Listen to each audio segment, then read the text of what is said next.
Naim Sheikh 1,10,00,000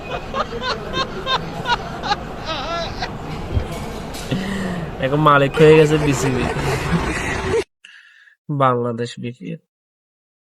Bangladesh BPL চট্টগ্রামের মালিক হয়ে গেছে এখন বিসিবি। মানে বাংলাদেশ বিপিএল এর কোনো মা বাপ নাই।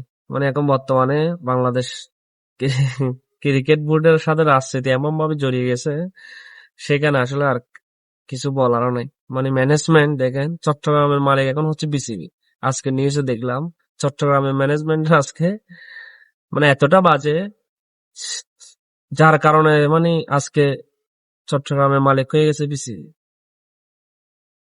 মানে বাংলাদেশের বিপিএল আস্তে আস্তে একসময় কত জনপ্রিয়তা ছিল ওই বাংলাদেশের বিসিবি, একসময় কত জনপ্রিয়তা ছিল ওই বাংলাদেশের বিপিএল। আর আজকে দেখেন বাংলাদেশের বিপিএল কোথায় গিয়ে দাঁড়িয়েছে।